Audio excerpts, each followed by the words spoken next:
இப்போ நாம் 3 பொருளை வச்சு ஒரு பூண்டு கார சட்னி செய்ய போகிறோம்.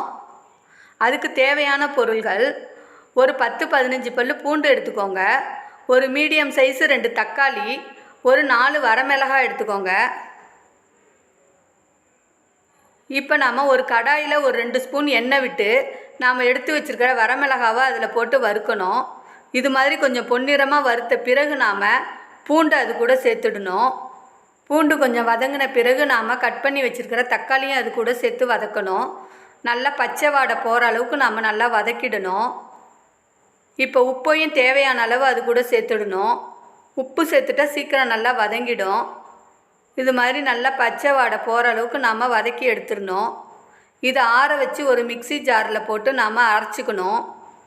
நல்லா நைஸாக அரைச்சிடணும். இது மாதிரி நல்லா நைஸாக அரைச்சிடணும். இப்போ நாம் வேறொரு கடாயில் ஒரு 4 ஸ்பூன் நல்லெண்ணெய் விட்டுடணும். காஞ்ச பிறகு நாம் அதில் கடுகு போடணும். கடுகு பொரிஞ்ச பிறகு நாம் கருவேப்பிலை சேர்த்துடலாம்.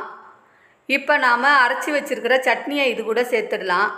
இது 2-3 நாளைக்கு கெடாமல் இருக்கும். நாம் ட்ராவல் பண்ணும்போது கூட இதை எடுத்துக்கலாம். இதோ நம்மளுக்கு பூண்டு சட்னி ரெடி ஆகிடுச்சு. இறக்கும் போது கொஞ்சம் பெருங்காய பவுடரையும் அதில் சேர்த்துடணும். நல்ல வாசனையாக இருக்கும். இதோ நம்மளுக்கு பூண்டு சட்னி ரெடி ஆகிடுச்சு. இந்த வீடியோவை லைக் பண்ணுங்கள், ஷேர் பண்ணுங்கள், கமெண்ட் பண்ணுங்கள். நம்ம சேனலை சப்ஸ்கிரைப் பண்ணுங்கள். நன்றி, வணக்கம்.